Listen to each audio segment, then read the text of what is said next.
Trois minuscules chiots bergers allemands pendaient sous un porche de cabane dans le blizzard du Vermont déchaîné, liés ensemble, silencieux, gelés, abandonnés à la tempête. Leurs faibles gémissements disparurent dans le vent, leurs cœurs fragiles ralentissant alors que la neige les enterrait invisibles, inaudibles, jusqu'à ce qu'un solitaire Navy SEAL entra dans cette même nuit. Si vous croyez que Dieu voit toujours les oubliés et envoie de l'aide dans les tempêtes les plus sombres, laissez Amen. L'hiver s'était installé pleinement sur les montagnes du nord du Vermont, non pas avec violence au début, mais avec un froid patient, implacable qui s'imprimait dans le bois, la pierre et le souffle également, transformant la forêt en un monde assourdi de blanc et de gris, où le son voyageait mal et le temps semblait ralentir. La neige tombait en épaisse, constante nappe, portée de côté par un vent qui se glissait à travers les pins et s'enroulait autour de la petite cabane isolée perchée sur une crête étroite. Daniel Brooks vivait là seul. Par conception, la cabane était vieille, construite des décennies plus tôt par des mains qui croyaient que la solitude était une forme de force, ses bûches assombries par l'âge et les intempéries, son porche s'affaissant légèrement sous le poids des années et du gel. Daniel avait choisi cet endroit parce qu'il ne lui demandait rien. À 42 ans, il était grand et large d'épaules, son cadre portant toujours la force disciplinée d'un Navy SEAL longtemps après que l'uniforme ait été rangé. Son visage était angulaire et buriné, avec une mâchoire forte et des yeux enfoncés de la couleur de l'acier sous un ciel couvert, des yeux qui révélaient rarement ce qu'il pensait. Ses cheveux, autrefois coupés courts par la réglementation, avaient une poussée plus longue, striée de gris précoce aux tempes, et une barbe courte non taillée ombrait son visage, lui donnant l'allure d'un homme qui ne se souciait plus d'être vu clairement. Daniel n'était pas méchant, mais il était distant, façonné par des années de commandement, de perte, et une mission finale qui s'était terminée assez mal pour creuser quelque chose d'essentiel en lui. Quand il quitta les équipes, il n'en avait pas beaucoup parlé et personne n'avait d'insister. Certains silences portaient un rang à eux seuls. Ce soir-là, alors que la tempête s'épaississait, Daniel se déplaçait dans la cabane avec une efficacité tranquille, ajoutant une autre bûche au feu, vérifiant le loquet de la porte, écoutant plus par habitude que par inquiétude. Il avait appris à lire le temps comme d'autres lisaient les visages, et ce soir, cela ne promettait rien d'autre que de l'endurance. Ce fut alors qu'il se détourna du foyer qu'il l'entendit. Pas un son qui s'annonçait clairement, mais quelque chose de et un serpent, à moitié perdu sous le vent, comme du tissu qui se déchire ou un souffle trop superficiel pour importer. Daniel fit une pause, chaque instinct s'aiguisant à la fois, le vieux réflexe surgissant avant la pensée. Il se tint immobile, la tête légèrement inclinée, écoutant de nouveau. C'était là, faible mais persistant, faux d'une manière qui le mettait sur les nerfs. Il enfila son manteau, lourd et usé, des bottes déjà près de la porte, et sortit sur le porche alors que le vent le frappait de plein fouet à la poitrine. La neige lui piqua le visage et s'accrocha immédiatement à sa barbe, et pendant un instant, la visibilité se réduisit à guère plus que le contour de la balustrade et la chute sombre sous le porche. Il balaya son regard vers le bas, les yeux s'ajustant, le souffle retenu. Sous la poutre du porche, à peine visibles à travers la neige soufflée, pendaient trois petites formes liées ensemble par une seule longueur de corde épaisse.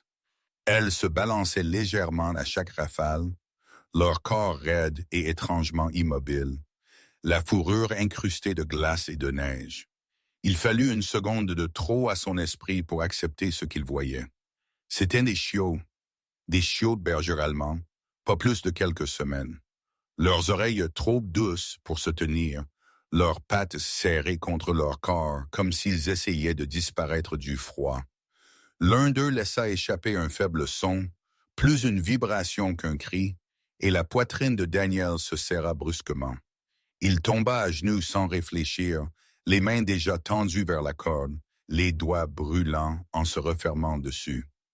La ligne était gelée, rigide, rugueuse contre sa peau, les nœuds maladroits et délibérés, non pas l'œuvre d'un accident. Ses mains tremblaient alors qu'il les desserrait, le souffle venant plus vite maintenant, chaque seconde s'étirant trop longtemps. Quand la corde céda enfin, les petits corps tombèrent en avant, et Daniel les attrapa tous les trois contre sa poitrine, leur poids combiné à peine là du tout. Ils étaient froids d'une manière qui l'effraya, le genre de froid qui semblait final. Il les pressa plus près, les protégeant du vent avec son corps alors qu'il se retournait vers la porte. La neige remplissant ses bottes, la tempête hurlant comme offensée par l'intrusion. À l'intérieur, il ferma la porte d'un coup de pied et se dirigea rapidement vers le feu, s'abaissant au sol alors qu'il enveloppait les chiots dans son manteau, frottant leurs côtés avec des mouvements fermes, réguliers, comme on lui avait appris autrefois à faire circuler le sang chez les hommes blessés. Leur fourrure était noire et feu sous la glace, belle même maintenant, même comme ça. Un chiot tressaillit faiblement.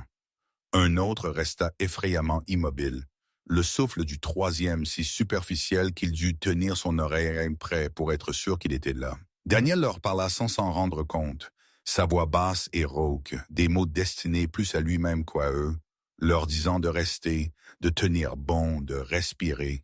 Il n'avait pas utilisé ce ton depuis des années, pas depuis la dernière fois qu'il s'était agenouillé dans la neige à côté de quelqu'un qui ne pouvait pas lui répondre. Alors que le feu crépitait derrière lui, la chaleur commença lentement à s'infiltrer dans ses mains, et avec elle vint le souvenir, non désiré et aigu, d'autres nuits, d'autres tempêtes, et des hommes qu'il n'avait pas pu ramener à la maison. Il déglutit difficilement, la mâchoire se serrant, forçant son attention à revenir sur les petites vies pressées contre lui maintenant. Il ne pouvait pas se permettre d'hésiter. Pas ici, pas encore. Dehors, le vent continuait à déchirer les arbres, indifférent et implacable. Mais à l'intérieur de la cabane, le temps se réduisit au rythme de 3 souffles fragiles et de la combustion constante du feu. Quand enfin Daniel baissa les yeux vers la corde étendue lâche sur le sol, la glace accrochée encore à ses fibres. Ses mains commencèrent à trembler sérieusement.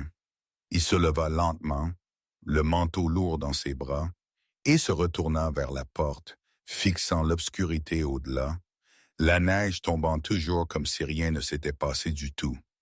Il réalisa alors qu'il se tenait au bord d'une familiarité, l'endroit où il avait appris à se détourner, à survivre en ne voyant pas trop, en ne ressentant pas ce qui ne pouvait être réparé. Cette fois, cependant, avec le froid mordant encore sa peau et le poids de 3 vies presque perdues se réchauffant lentement contre sa poitrine, Daniel ne recula pas. Il se tint là dans l'ombre de la tempête, les doigts se serrant autour de la corde gelée, sachant avec une certitude tranquille que quelque chose avait déjà changé et qu'il avait franchi une ligne qu'il ne pouvait pas défaire. À l'intérieur de la cabane, la chaleur livrait sa lente bataille contre le froid, le feu projetant de longues ombres tremblantes sur les murs en rondins, alors que Daniel Brooks s'agenouillait sur le sol avec les 3 chiots blottis contre sa poitrine. Il avait bougé par instinct plus que par pensée, ôtant son manteau lourd de neige et l'enveloppant autour d'eux, puis traînant une vieille couverture de laine plus près du foyer. La cabane sentait la fumée de pain et la fourrure mouillée, aiguë et ancrée.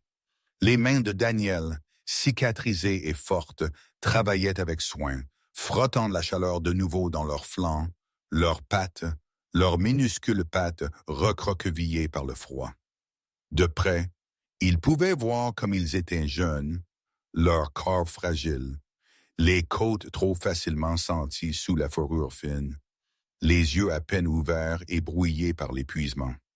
L'un d'eux, le plus grand, avait un masque plus sombre autour des yeux et gisait mou mais respirant, chaque souffle superficiel et irrégulier. Un autre frissonnait faiblement, son petit corps tremblant par courtes, erratiques poussées, alors que la sensation revenait. Le troisième, le plus petit de tous, l'effrayait le plus. Celui-là bougeait à peine, sa poitrine se soulevant si faiblement qu'il dut s'arrêter et compter. Dutt se penchait près et écoutait le plus doux murmure de vie. La mâchoire de Daniel se serra alors qu'il changeait sa prise, pressant ses paumes doucement mais fermement le long des flancs du chiot, comme les médecins avaient pressé contre sa propre poitrine quand il avait été tiré d'une épave des années auparavant. Il ne se laissa pas penser à se souvenir longtemps. Il avait appris ce qui arrivait quand on s'y attardait. Au lieu de cela, il se concentra sur ce qui était devant lui, sur le rythme constant qu'il avait besoin de créer, sur la simple vérité que ses 3 vies dépendaient entièrement de ses mains, ne tremblant pas trop. Il leur parla sans le vouloir, sa voix basse et rauque, des mots brisant le silence de la cabane d'une manière qui le surprit. Il leur dit qu'ils étaient au chaud maintenant, qu'ils étaient à l'intérieur, que la tempête ne pouvait pas les atteindre ici. Il ne savait pas si les chutes comprenaient le ton, mais il savait ce que cela faisait d'entendre une voix humaine quand tout le reste était chaos, et il espéra que ce serait suffisant. Il attrapa une serviette pendue près du poêle, une qui avait autrefois appartenu au propriétaire original de la cabane, et commença à sécher leur fourrure, faisant attention autour de leurs oreilles et ventre. La glace craqua doucement en tombant, et de la vapeur s'éleva faiblement là où la chaleur rencontrait le froid. Le feu crépita, un son aigu qui fit tressaillir le plus petit chiot, et la poitrine de Daniel se contracta. Il ajusta les bûches, abaissant les flammes juste assez pour adoucir la lumière, comme si la pièce elle-même avait besoin d'être plus douce. Alors qu'il travaillait, des souvenirs s'insinuèrent malgré ses efforts, non invités et persistants. Il se rappela le moment où il avait remis son équipement, les hochements de tête silencieux, la manière dont personne ne lui avait demandé ce qu'il ferait ensuite. Il se rappela conduire vers le nord sans destination en tête, le sentiment que le monde avait continué sans lui, que les compétences qu'il portait n'avaient pas leur place en dehors du conflit. La cabane avait été un refuge parce qu'elle ne lui demandait pas d'être autre chose. Ici, il n'y avait pas de mission, pas de commandement, pas d'attente, juste le temps, le bois et la survie. Baissant les yeux maintenant sur les 3 chiots blottis ensemble, Daniel sentit quelque chose se tordre en lui, une douleur familière aiguisée par un nouveau tranchant. Ils avaient été laissés délibérément attachés et exposés, leur survie apparemment jugée sacrifiable. La pensée lui serra la gorge. Il avait trop bien connu ce sentiment, le moment où l'utilité expirait, quand être laissé derrière semblait plus facile pour tous les autres. Ses mains ralentirent, puis se stabilisèrent de nouveau alors qu'il se forçait à revenir au présent. Il posa une petite casserole d'eau sur le poêle, la laissant chauffer, et y plongea son doigt, testant avec précaution. Quand elle fut seulement juste chaude, il la toucha à la gueule du plus grand chiot. Une minuscule langue frétilla faiblement, à peine là, mais assez pour lui envoyer une vague de soulagement si aiguë qu'elle en fit presque mal. Il expira en tremblant, réalisant qu'il avait retenu sa respiration. Le second chiot bougea aussi, se pressant plus près de ses frères et sœurs, attiré par la chaleur et l'odeur et la vie. Le plus petit ne bougeait toujours pas, et Daniel sentit une impuissance familière s'insinuer, la vieille peur que parfois l'effort ne soit pas suffisant. Il ajusta de nouveau la couverture, ramenant le chiot plus près de sa poitrine, sentant son battement de cœur faible et irrégulier sous sa paume. « Reste » murmura-t-il, les mots s'échappant comme une supplication plutôt qu'un ordre. Il l'avait dit d'avant dans d'autres circonstances, avec d'autres vies en jeu, et le souvenir lui serra douloureusement la poitrine. Le vent battait les murs de la cabane, un son profond et agité.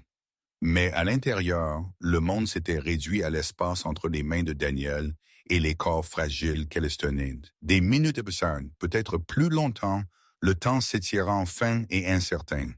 Puis, presque imperceptiblement, le plus petit chiot bougea. Ce ne fut qu'un tressaillement au début, un minuscule mouvement de sa patte, mais ce fut suffisant. Daniel se figea, craignant de déranger le moment, craignant de l'imaginer s'il respirait trop fort. La poitrine du chiot se souleva de nouveau, une fraction plus forte cette fois, et un faible son s'échappa de sa gorge. Pas tout à fait un gémissement, mais quelque chose de proche. Daniel déglutit difficilement, l'émotion montant vite et inattendue. Il inclina légèrement la tête, pressant brièvement son front contre la couverture, un geste qu'il n'aurait pas nommé prière, mais qui portait le même poids. Il reprit à frotter les flancs du chiot, murmurant des encouragements d'une voix rauque d'effort. Dehors, la tempête continuait son assaut indifférent sur les montagnes.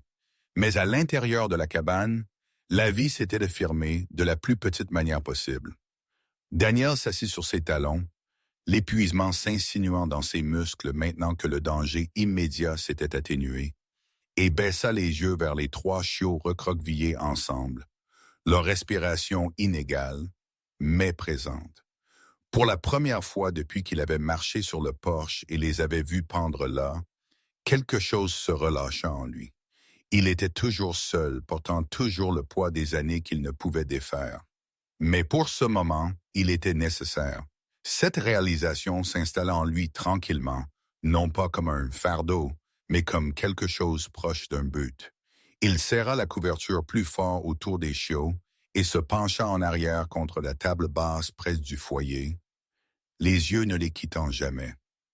Quand le plus petit chiot bougea de nouveau, pressant faiblement sa tête contre ses frères et sœurs, la voix de Daniel se brisa alors qu'il murmura « Ne renoncez pas, s'il vous plaît ».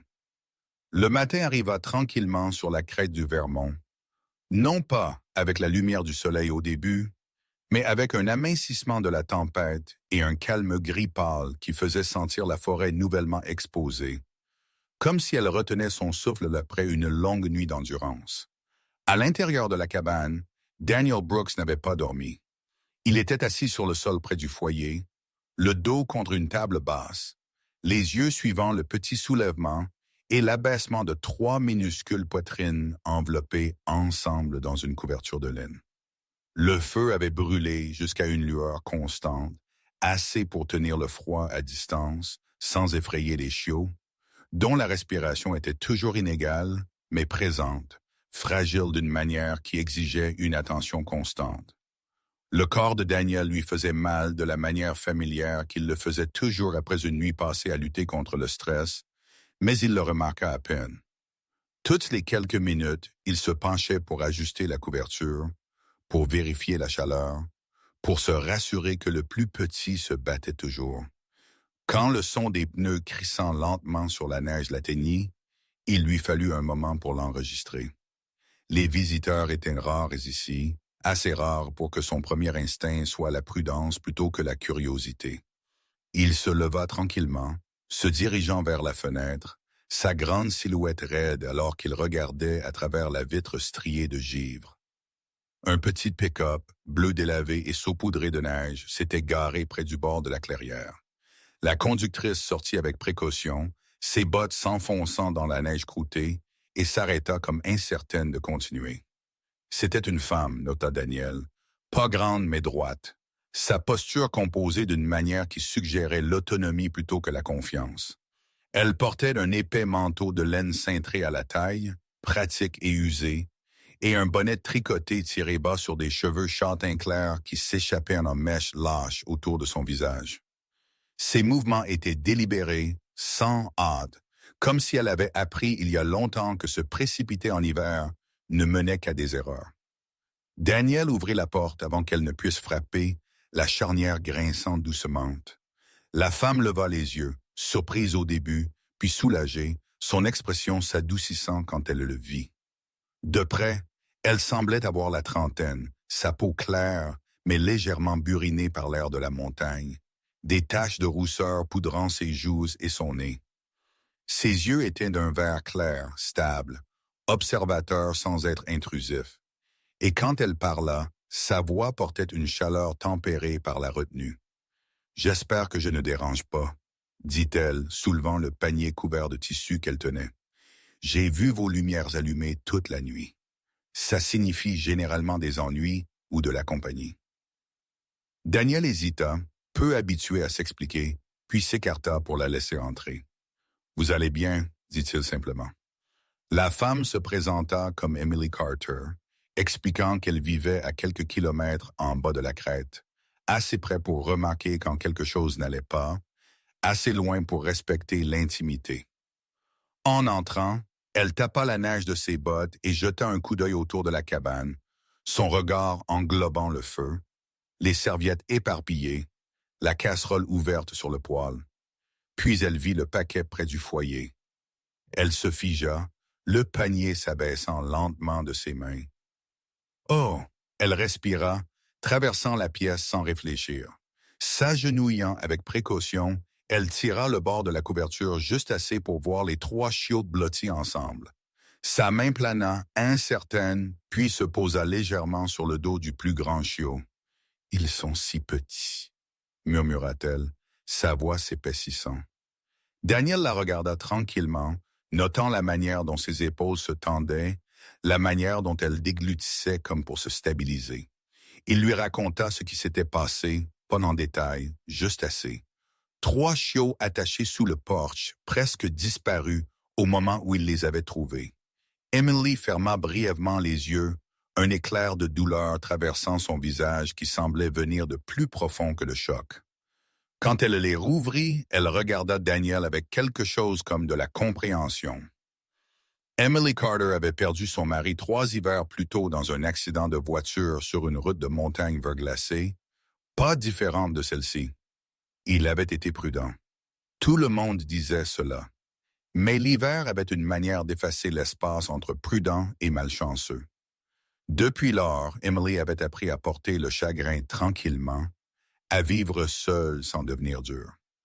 Elle travaillait à temps partiel à la petite bibliothèque de la ville, se portait volontaire quand nécessaire, gardait sa vie simple. La gentillesse pour elle n'était pas dramatique.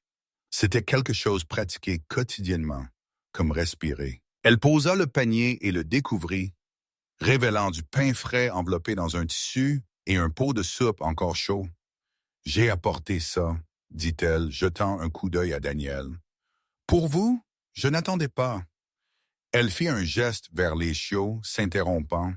Daniel hocha la tête, incertain de quoi dire, mal à l'aise avec la gratitude. Emily ne força pas.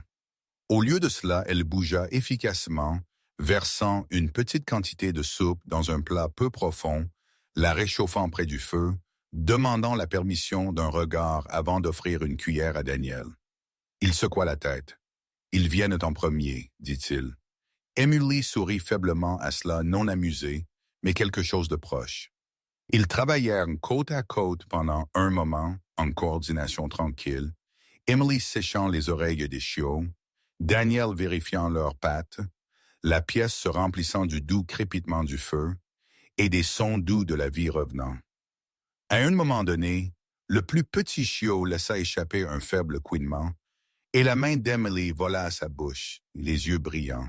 « Vous avez fait ça », dit-elle doucement. Daniel haussa les épaules, le vieux réflexe de déviation montant.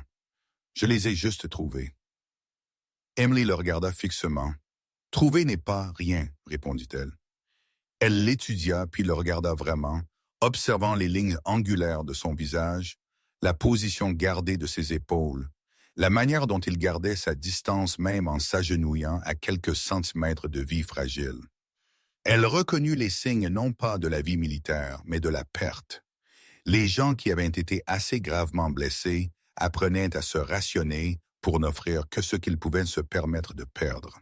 « Vous vivez ici seul, dit-elle, pas une question. » Daniel hocha la tête. « Ça me convient. » Emily accepta cela sans argument, mais son regard s'adoucit. « Ça m'a convenu aussi pendant un moment, dit-elle, jusqu'à ce que je réalise que la solitude peut être un abri ou un mur. Parfois, c'est difficile de dire lequel vous avez construit. » Les mots s'installèrent entre eux, non accusatoires, simplement honnêtes. Daniel ne répondit pas, mais quelque chose dans son expression changea. Le plus petit allègement de tension. Dehors, la forêt s'éclaircit alors que les nuages s'amincissaient, la lumière se posant sur des branches chargées de glace. À l'intérieur, les chiots bougèrent de nouveau, se pressant plus près les uns des autres, leur chaleur maintenant partagée plutôt qu'empruntée. Emily se leva lentement, brossant ses mains sur son manteau et se tourna vers Daniel. « Je peux revenir plus tard, » offrit-elle, « avec du lait, peut-être des couvertures. » Daniel se surprit à répondre immédiatement. « Ça aiderait. » Emily sourit, un vrai sourire cette fois, tranquille et authentique. Alors qu'elle se dirigeait vers la porte, elle fit une pause, le regardant en arrière ainsi que le petit groupe près du feu. Sa voix était douce mais certaine quand elle dit « Vous n'êtes pas quelqu'un qui laisse les êtres vivants mourir. » Le jour avança lentement, la faible lumière hivernale montant plus haut sans jamais réchauffer l'air, et Daniel Brooks se retrouva debout une fois de plus sur le porche où la tempête avait presque mis fin à 3 vies. La neige s'était calmée pendant la nuit, mais le froid restait vif et délibéré, préservant des détails qui auraient autrement pu disparaître. Daniel s'agenouilla près de la poutre du porche, sa grande silhouette se pliant avec une précision contrôlée, les yeux scrutant le sol comme il scrutait autrefois un terrain hostile. Il écarta la neige d'une main gantée, prenant soin de ne pas déranger plus que nécessaire, révélant des plaques compressées sous la poudreuse. Empreintes de bottes, pas de traces d'animaux, pas de marques aléatoires, mais l'impression claire et profonde de chaussures lourdes. Les semelles avaient une bande de roulement définie, large et agressive, du genre conçu pour le poids et la stabilité plutôt que le confort. La mâchoire de Daniel se serra. Ce n'étaient pas les bottes d'un randonneur perdu ou d'un voisin insouciant. Il suivit la trace quelques pas plus loin, notant comment les empreintes s'inclinaient délibérément vers le porche plutôt que s'en éloignant. Comment elles s'arrêtaient sous la poutre où la corde avait été attachée. À proximité, à moitié enfouie sous une croûte de glace, gisait la longueur de corde qu'il avait laissée tomber la nuit précédente. Il la souleva avec précaution, les fibres raides et rugueuses contre sa paume. Ce n'était pas de la ficelle bon marché ou quelque chose récupéré en panique. C'était épais, synthétique, de qualité industrielle, le genre utilisé pour sécuriser des charges ou gréer de l'équipement, destiné à supporter du poids et à résister aux intempéries. Daniel avait manié assez de cordes dans sa vie pour connaître la différence. Ses doigts tracèrent les nœuds, maladroits, mais intentionnels, noués par quelqu'un pressé, pas quelqu'un incertain. La réalisation s'installa lourdement dans sa poitrine. Quelqu'un était venu ici préparé. Il se redressa lentement, balayant la lisière des arbres, la forêt silencieuse n'offrant aucune réponse. Derrière lui, la porte de la cabane grinça doucement, et Emily Carter monta sur le porche, son souffle s'embrumant dans l'air froid. Elle portait le même manteau de laine qu'avant, maintenant boutonné plus serré, ses cheveux repliés sous son chapeau, son expression pensive plutôt qu'alarmée. « Je pensais que vous voudriez peut-être une autre Père Dieu, dit tranquillement. Daniel hocha la tête, brandissant la corde. Ce n'était pas un accident. Emily fronça les sourcils, s'approchant, prenant soin de ne pas marcher sur la neige perturbée. Elle étudia la corde, puis le sol, son front se plissant. « J'avais peur que vous disiez ça, » répondit-elle. Elle hésita, puis ajouta, « Il y a quelque chose que je n'ai pas mentionné plus tôt. » Daniel la regarda, attendant. Emily prit une lente inspiration, ses mains glissant dans les poches de son manteau comme pour se préparer. « 2 nuits avant la tempête, » dit-elle. « Je rentrais de la ville tard vers le crépuscule, peut-être un peu après. J'ai vu un pick-up blanc se déplaçant lentement le long de la route de crête, juste après le virage. » Elle fit une pause, ses yeux papillonnant vers les arbres. Il se distinguait parce que personne ne prend cette route, à moins d'être perdu ou de savoir exactement où il va. L'attention de Daniel s'aiguisa. « Avez-vous vu quelqu'un? » Emily secoua la tête. « Juste le camion, modèle plus ancien, blanc mais pas propre. De la boue sur les côtés comme s'il avait fait du hors-piste. Je n'y ai pas beaucoup pensé alors. Les gens passaient parfois. Sa voix se serra légèrement. Mais maintenant, Daniel suivit son regard de nouveau vers la corde, vers l'endroit sous la poutre. Il pouvait voir le moment se rejouer dans son esprit. La manière dont de petits détails se réorganisaient en quelque chose de plus sombre une fois que l'on savait où regarder. Il s'accroupit de nouveau, examinant la neige plus loin, trouvant plus d'empreintes partiellement obscurcies par la dérive, se dirigeant loin de la cabane vers le sentier plus étroit qui traversait les bois. Il ne voulait pas que quiconque les entende, dit-il tranquillement. C'est pourquoi ils sont venus pendant la tempête. Emily déglutit. Qui ferait quelque chose comme ça? Daniel ne répondit pas tout de suite. Il avait appris il y a longtemps que la cruauté s'annonçait rarement avec raison. Il glissa la corde dans un sac en toile près de la porte. Ses mouvements efficaces, déterminés. Emily le regarda, remarquant le changement dans sa posture. La manière dont ses épaules se carrèrent, son regard devint plus concentré. Il ressemblait moins à un homme se cachant du monde et plus à quelqu'un se préparant à l'affronter. « Je devrais appeler le shérif », offrit-elle. Daniel y réfléchit. « Bientôt », dit-il, « mais d'abord, je veux comprendre à quoi nous avons affaire. » Emily l'étudia, lisant les lignes de son visage, les cicatrices qu'elle avait remarquées avant, mais non nommées. « Vous avez déjà fait ce genre de choses, » dit-elle doucement. Daniel rencontra ses yeux. « J'ai appris à chercher ce que les gens espèrent que vous ne verrez pas. » Ils se tinrent en silence un instant. La forêt se tut autour d'eux, la neige s'accrochant aux branches comme un souffle retenu. De l'intérieur de la cabane vint un faible son, un faible gémissement suivi d'un autre, plus fort cette fois. L'expression d'Emily s'adoucit instantanément. « Il se réveille, dit-elle. » Daniel hocha la tête, mais ses yeux restèrent sur la lisière des arbres.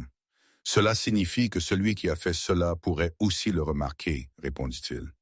La pensée s'installa entre eux, troublante, mais indéniable.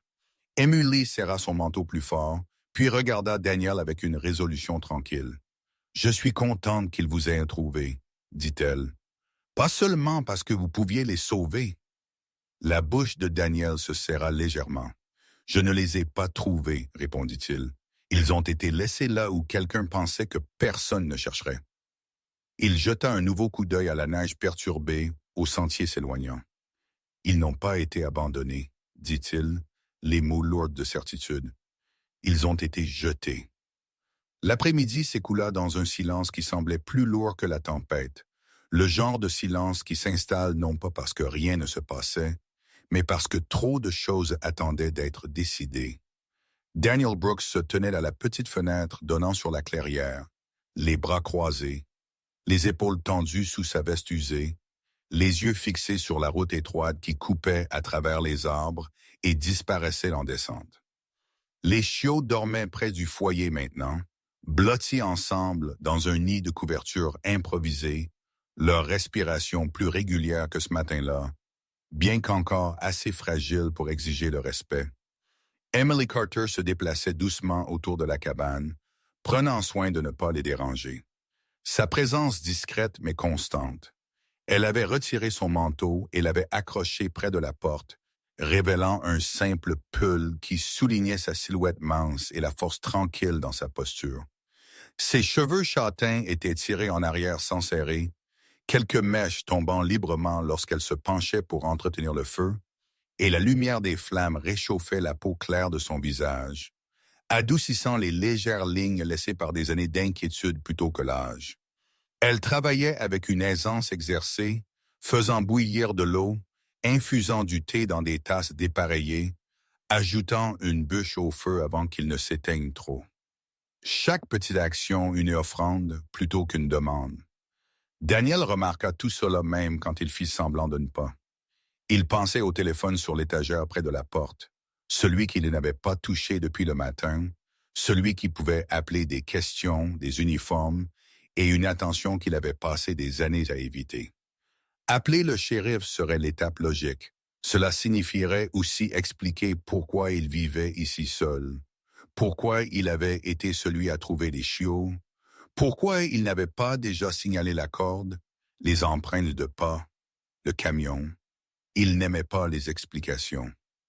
Il n'aimait pas la confrontation encore plus, non pas parce qu'il la craignait, mais parce qu'il savait avec quelle facilité le conflit s'intensifiait une fois invité.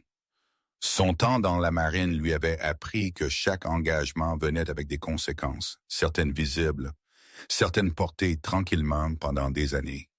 Il avait laissé cette vie derrière parce que le coup avait finalement dépassé le but. Emily versa de l'eau chaude dans les tasses et lui en porta une, s'arrêtant à une distance respectueuse. « Camomille, dit-elle doucement, ça aide quand vos pensées ne veulent pas se calmer. » Daniel jeta un coup d'œil à la tasse, puis à son visage, lisant la douce préoccupation là, et la prit sans commentaire. La chaleur s'infiltra dans ses mains, l'ancrant malgré lui. Il se tint en silence un instant, le seul son le crépitement du feu et la respiration douce, rythmique des chiots. « Vous pesez quelque chose, » dit Emily finalement, non accusatrice, simplement observatrice. Daniel expira lentement. « Si j'appelle la police, dit-il, choisissant ses mots avec soin. Cela cesse d'être silencieux. Les gens commencent à poser des questions. Ils regardent autour. Parfois, ils ne s'arrêtent pas. » Emily hocha la tête. « Et si vous ne le faites pas? » Il baissa les yeux vers la tasse, la vapeur s'enroulant vers le haut. Alors celui qui a fait ça pourrait penser qu'il s'en est tiré. L'aveu eut un goût amer. Emily s'appuya légèrement contre la table, croisant les bras, son regard se posant sur les chiots endormis. « Je comprends le désir de rester invisible, » dit-elle. « Après la mort de mon mari, je voulais que le monde oublie que j'étais là. Ça semblait plus sûr. » Daniel la regarda, surpris par l'ouverture. Elle rencontra ses yeux calmement. « Mais j'ai appris quelque chose, » continua-t-elle. « Être invisible ne signifie pas toujours être protégé. Parfois, ça signifie juste être seul. » Les mots s'installèrent dans la pièce, non lourds, mais délibérés. Daniel ne dit rien, sa mâchoire se serrant légèrement, une réaction familière à des vérités qu'il n'était pas prêt à accepter. Emily ne força pas. Elle se déplaça plutôt pour s'agenouiller près du foyer, vérifiant les chiots avec une douce efficacité, ses doigts légers alors qu'elle ajustait la couverture autour d'eux. L'un des chiots bougea, se pressant plus près de ses frères et sœurs, et Emily sourit faiblement. Une douceur là qui venait non pas de l'optimisme, mais de la patience. Daniel la regarda de l'autre côté de la pièce, notant la manière dont elle se rendait utile sans prendre le contrôle, la manière dont elle offrait des soins sans attente. Cela le troubla plus qu'il ne voulait l'admettre. Il était habitué à être seul, habitué à gérer les crises sans témoin. Avoir quelqu'un qui partageait de l'espace, partageait la responsabilité, remua quelque chose d'inhabituel et d'inconfortable. « Vous n'avez pas à rester, dit-il, son ton neutre. » Emily leva les yeux vers lui. « Je sais. » Elle fit une pause, puis ajouta « Je veux. » Daniel se retourna vers la fenêtre, la forêt au-delà silencieuse et attentive. Il pensa à la corde dans le sac près de la porte, aux empreintes de pas s'éloignant, au camion blanc qu'Emily avait décrit. Il pensa aux chiots pendant sous le porche, à quel point il avait failli arriver trop tard. L'idée que quelqu'un ait choisi cet endroit, ce moment, pour mettre fin à 3 vies pesait lourdement sur lui. Il avait déjà vu ce genre de calcul dans des endroits loin d'ici, et cela ne s'était jamais terminé avec un seul acte. Emily se leva et traversa la pièce lentement, s'arrêtant à côté de lui, prenant soin de ne pas envahir son espace. « Quoi que vous décidiez, » dit-elle tranquillement, « vous n'avez pas à le décider ce soir. » Daniel étudia son profil, la ligne calme de sa mâchoire, la constance dans ses yeux. Elle ne lui demandait pas de changer, ne réclamait pas de réponse ou de promesse. Elle était simplement là, offrant des présences là où il avait appris à s'attendre à l'absence. Cela, plus que tout, rendait difficile de reculer. Dehors, la lumière commença à s'estomper de nouveau, le soleil se couchant derrière la crête, projetant de longues ombres sur la neige. Daniel posa la tasse vide et passa une main sur son visage, la fatigue le tirant maintenant que l'urgence s'était atténuée. « Je n'aime pas entraîner les gens dans les choses, » dit-il tranquillement. Emily sourit faiblement. « Vous ne m'entraînez pas, répondit-elle. Je suis monté la colline seul. Il souffla un souffle qui aurait pu être le début d'un rire. Ils se tinrent ensemble dans la lumière déclinante, aucun ne parlant pendant un long moment. Puis Emily brisa le silence, sa voix à peine plus qu'un murmure, ne portant ni jugement ni pression. Vous n'avez pas à tout faire seul. Le camion du shérif arriva juste avant midi, sa peinture vert foncé ternie par les routes hivernales, les pneus crissant lentement sur la neige tassée, comme s'il annonçait sa présence par courtoisie, plutôt que par autorité. Daniel Brooks regarda depuis la fenêtre, sa posture rigide mais calme, comme elle devenait quand les décisions ne pouvaient plus être reportées. Il avait passé l'appel plus tôt ce matin-là, sa voix stable, factuelle, offrant seulement ce qui était nécessaire. Maintenant, les conséquences se tenaient au ralenti dans sa clairière. Le shérif Harold Mason sortit le premier, un homme grand, large, à la fin de la cinquantaine, avec un visage carré, buriné et une moustache en grande partie grisonnante, ses yeux vifs sous un bonnet de laine tiré bas. Il se déplaçait avec la confiance tranquille de quelqu'un qui avait passé des décennies à lire les gens avant de lire les rapports, et le froid ne semblait pas beaucoup le déranger. Derrière lui vint l'adjoint Aaron Cole, plus jeune, mince, avec des cheveux blonds et une habitude nerveuse d'ajuster ses gants, son expression sérieuse et concentrée, le genre d'homme se prouvant encore à lui-même qu'il appartenait à l'uniforme. Daniel ouvrit la porte avant qu'il n'atteigne le porche, les saluant d'un hochement de tête plutôt que d'une poignée de main, ses manières réservées mais respectueuses. Emily Carter se tenait quelques pas en arrière à l'intérieur de la cabane, ses mains jointes lâchement devant elle, offrant un sourire tranquille qui portait plus de gratitude que de confort. Elle avait déjà passé la matinée à appeler la secrétaire de l'église, parlant à 2 femmes qu'elle connaissait de la ville, arrangeant ce qu'elle pouvait sans attirer l'attention sur elle-même. Maintenant, elle laissa Daniel gérer les questions, lui faisant confiance pour faire ce qu'il pensait être juste. Le shérif Mason écouta alors que Daniel leur montrait la corde, les empreintes, l'endroit sous la poutre du porche. Il s'accroupit avec précaution, examinant les nœuds, les traces de pas, son front se plissant plus profondément à chaque détail. « Corde industrielle », marmonna-t-il. « Pas quelque chose que les gens gardent sans raison. » L'adjoint Cole photographia la scène, ses mouvements précis, les yeux dardants entre Daniel et la preuve, absorbant la gravité de tout cela. Quand Mason se redressa, son expression s'était durcie. « Ce n'est pas la première fois », dit-il tranquillement. Daniel le regarda. Mason rencontra son regard. « Nous avons eu des rapports au cours de la dernière année, » continua-t-il. « Chiens de race manquants, principalement des races de travail, Berger, Malinois.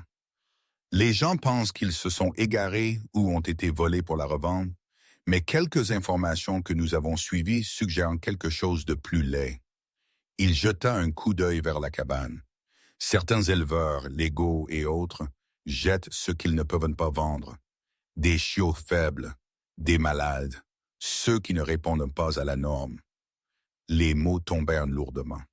La mâchoire de Daniel se serra. « Il les laisse mourir », dit-il d'un ton monocorde. Mason hocha la tête.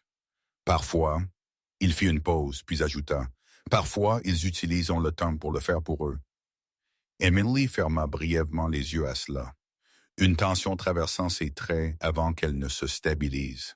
Daniel sentit une chaleur familière monter dans sa poitrine, une colère contenue qu'il avait appris à garder contenue, utile plutôt qu'explosive. À l'intérieur de la cabane, les chiots bougèrent alors que les voix se rapprochaient, leurs petits corps se pressant ensemble instinctivement. Emily se dirigea vers eux, s'agenouillant, ses mains douces alors qu'elle ajustait leur couverture, murmurant doucement son mot. Mason regarda la scène depuis l'encadrement de la porte, son expression changeant, la dureté s'adoucissant en quelque chose de plus humain. « Ce sont des battants, dit-il. Vous avez de la chance de les avoir trouvés quand vous l'avez fait. » Daniel ne répondit pas. La chance n'avait jamais semblé le bon mot. Les adjoints terminèrent leur documentation. Mason promettant de faire un suivi, de garder la route sous surveillance, de pousser l'enquête plus fort maintenant que des preuves existaient. Quand ils partirent, la clairière sembla plus calme qu'avant, l'absence d'autorité s'installant comme un souffle retenu libéré. Emily expira lentement et se retourna vers Daniel. « Je suis contente que vous ayez appelé, dit-elle. Daniel hocha la tête une fois. « Moi aussi, admit-il, se surprenant de la facilité avec laquelle les mots venaient. Cet après-midi-là, la cabane se remplit d'un genre différent d'activités. Emily revint de la ville avec des dons qui apparurent tranquillement, un par un, comme si la communauté comprenait la discrétion. Des couvertures pliées avec soin, un carton de lait de remplacement pour chiots, de petites bouteilles de médicaments enveloppées dans des sacs en papier. Pas de notes, pas de noms, juste ce qui était nécessaire. Emily organisa tout efficacement, ses mouvements déterminés, son visage composé. Elle parla peu, laissant ses actions parler, et Daniel trouva qu'il lui faisait confiance dans son espace sans question. À mesure que les chiots devenaient plus forts, leurs personnalités commencèrent à émerger de petites manières. Le plus grand, un petit mâle solide avec un museau foncé et des yeux vifs, semblait le premier à réagir au son, levant la tête chaque fois que Daniel parlait, comme déjà habitué à l'autorité. Un autre, plus léger de constitution, avec une expression plus douce et une marque blanche sur sa poitrine, cherchait la chaleur, se pressant constamment près des mains d'Emily chaque fois qu'elle s'agenouillait près du feu. La plus petite, délicate et tranquille, observait plus qu'elle ne bougeait, son regard pensif, ses réactions mesurées comme si elle conservait sa force. Daniel les observa avec la même attention prudente qu'il donnait autrefois aux recrues, notant les schémas, les tendances potentielles. Ce soir-là, alors que le feu brûlait bas et que le ciel dehors s'assombrissait en indigo, Daniel s'assit sur le sol près des chiots, Emily à côté de lui, la pièce chaude avec l'odeur de la fumée de bois et des couvertures propres. « Ils ont besoin de noms, » dit Emily doucement, brisant le silence confortable. Daniel considéra les 3 petites vies devant lui, le poids de ce qu'ils avaient survécu s'installant. « Les noms importent, » dit-il. Emily hocha la tête. « Oui. » Daniel regarda le plus grand chiot en premier, rencontrant son regard stable. « Hall, » dit-il, le nom lui venant sans y être invité, portant avec lui un sentiment de force tempéré par la gentillesse. Le chiot bougea comme pour reconnaître le son. Il se tourna vers celui avec la marque blanche, dont les yeux suivaient les mouvements d'Emily avec une confiance tranquille. « Grace, » dit-il doucement. Enfin, il regarda la plus petite, celle qu'il avait le plus effrayée, dont la survie avait semblé une promesse presque brisée. « Willow, » murmura-t-il, flexible, résiliente, vivante. Emily sourit, ses yeux brillants. « Ils leur vont bien, dit-elle. » Daniel regarda les chiots se rendormir, leur respiration stable, leur corps chaud et entier. Pour la première fois depuis qu'il était venu dans les montagnes, il sentit quelque chose comme la certitude prendre racine. Les jours qui suivirent se déroulèrent sans cérémonie, marqués non pas par un changement dramatique, mais par une accumulation constante de petits moments qui adoucirent les bords de la cabane et de l'homme qui vivait en elle.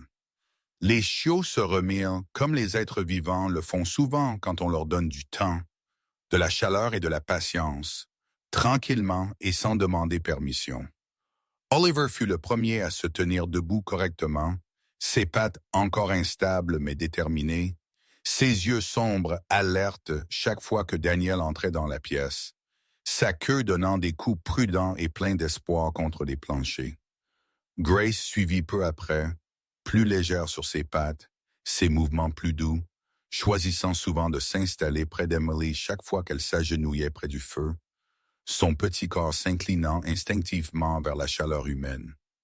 Willow prit plus de temps, sa croissance plus lente, son cadre mince, mais ses yeux devinrent plus brillants chaque jour, observatrice et calme, observant avant d'agir, comme si elle mesurait le monde avant de lui faire confiance.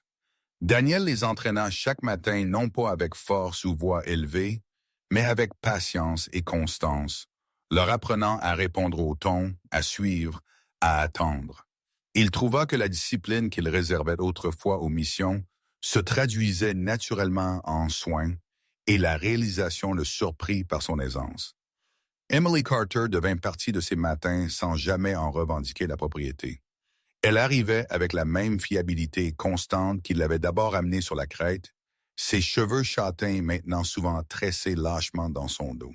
Sa peau claire réchauffée par le soleil, les taches de rousseur plus visibles à mesure que l'hiver s'estompait. Elle portait des vêtements simples s'adapter au travail de Nîmes, poules, bottes usées aux talons, et elle se déplaçait avec une confiance tranquille née non pas de la certitude, mais de la résilience. Le chagrin l'avait façonnée, mais ne l'avait pas endurcie. Elle apporta des nouvelles de la ville, des suggestions pratiques et plus souvent qu'autrement, des bénévoles. Ils vinrent en petit nombre, des gens qu'Emily connaissait de l'église ou de la bibliothèque, des individus qui ne posaient pas beaucoup de questions, mais comprenaient la valeur de se présenter. Parmi eux se trouvait Ruth Delgado, une femme compacte d'une 60aine d'années, aux cheveux striés d'argent tirés en arrière, dont les mains étaient toujours occupées et dont la voix portait chaleur et autorité à part égale. Elle organisa les dons avec une efficacité qui n'admettait aucune discussion. Il y avait aussi Ben Holloway, un grand charpentier à la voix douce avec une barbe entièrement grise et des yeux qui souriaient facilement, qui apporta du bois et répara ce que l'hiver avait affaibli sans demander de paiement. Même le shérif Mason s'arrêta une fois, offrant un hochement de tête et quelques mots tranquilles d'approbation, sa présence plus de soutien que de supervision. Ensemble, ils transformèrent l'espace à côté de la cabane en quelque chose de nouveau. Cela commença comme un simple abri. Murs renforcés, un toit qui pouvait résister à la neige lourde, des chenils construits larges et robustes, des lanternes pendues le long des avant-toits. Ils l'appelèrent un refuge d'Iver, bien que tout le monde sût que c'était plus que cela. C'était un endroit pour les chiens pour lesquels personne d'autre n'avait de place, et pour les gens qui avaient besoin d'une raison de rester présents. Daniel travailla à leur côté sans cérémonie, mesurant, martelant, soulevant ses mouvements précis, sa concentration stable. Il parla quand nécessaire, écouta quand cela importait, et trouva qu'il ne regrettait pas l'attention que le projet apportait. Emily le regarda pendant ces jours, remarquant la manière dont ses épaules se détendaient quand il travaillait avec d'autres, la manière dont il ne se positionnait plus au bord du groupe. Elle ne le commenta pas. Elle resta simplement à proximité, lui tendant des outils, partageant des repas, offrant une compagnie tranquille. Leur relation ne changea pas soudainement. Elle s'approfondit comme les racines le faisaient lentement, invisiblement, jusqu'à ce que le sol lui-même soit altéré.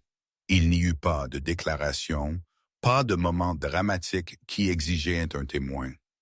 Au lieu de cela, il y eut des soirées passées assis sur le porche alors que le soleil plongeait derrière la crête, les chiots courant en cercle lâche, leur joie simple et contagieuse. Il y eut des regards partagés sur des tasses fumantes, de petits sourires échangés quand l'un des chiens fit quelque chose de particulièrement stupide, une compréhension facile qui ne nécessitait pas d'explication. Daniel signa les papiers d'adoption un matin lumineux quand la neige s'était retirée dans des creux ombragés. Son nom écrit clairement sous ceux d'Oliver, de Grace et de Willows. L'acte ressemblant moins à une décision et plus à une reconnaissance de ce qui s'était déjà passé. La cabane ne semblait plus un endroit où se cacher. Elle semblait un endroit où revenir. Le jour où le refuge fut terminé, la communauté se rassembla brièvement. Non pas pour une cérémonie, mais pour la praticité, pour tester les loquets, vérifier les fournitures, allumer les lanternes une par une. Alors que le crépuscule s'installait, Emily se tint à côté de Daniel sur le porche, sa présence facile, familière. Quand la dernière lanterne fut allumée, La clairière brillait doucement et le son des rires portait légèrement dans les arbres. Plus tard, après que tout le monde fut parti, Daniel resta sur le porche, les mains posées sur la rampe, regardant Oliver chasser Grace, tandis que Willow filait entre eux, agile et rapide. Emily s'avança à côté de lui, assez près pour que leurs épaules se touchent presque. Aucun ne parla. Il n'y avait pas besoin. L'air était doux, le ciel clair, les étoiles commençant à apparaître. Daniel sentit un sentiment d'achèvement s'installer en lui. Pas la finalité d'une fin, mais la constance de quelque chose qui pourrait durer. Il jeta un coup d'œil à Emily, son visage tourné vers la lumière, calme et sûr, et comprit que quoi que vienne ensuite ne serait pas affronté seul. Ils ne dirent pas « Je vous aime ». Ils ne promirent rien au-delà du moment où ils se tenaient. Mais alors que les chiens couraient librement autour d'eux et que les lanternes brûlaient constamment contre la nuit tombante, Thomas tous deux savaient avec une certitude tranquille que l'hiver avait relâché son emprise et que ce qui restait était suffisant. Parfois, les miracles n'arrivent pas avec le tonnerre ou une lumière aveuglante. Ils viennent tranquillement sous la forme de 3 petites vies épargnées. Une porte ouverte au lieu de fermer, un cœur choisissant la compassion sur la peur. Dieu souvent ne travaille pas en enlevant la tempête, mais en nous plaçant exactement là où nous sommes nécessaires en elle, nous rappelant qu'aucun acte de miséricorde n'est jamais trop petit pour importer. Dans nos vies quotidiennes, nous recevons le même choix que Daniel a reçu de se détourner ou d'avancer, de rester caché ou de devenir une lumière pour quelqu'un qui ne peut se sauver lui-même. Si cette histoire a touché votre cœur, partagez-la avec quelqu'un qui a besoin d'espoir aujourd'hui. Laissez un commentaire avec ce que cela a remué en vous et abonnez-vous à la chaîne pour plus d'histoires de foi, de gentillesse et de seconde chance. Que Dieu vous bénisse, vous garde en sécurité et guide vos pas où que vous soyez en train de regarder.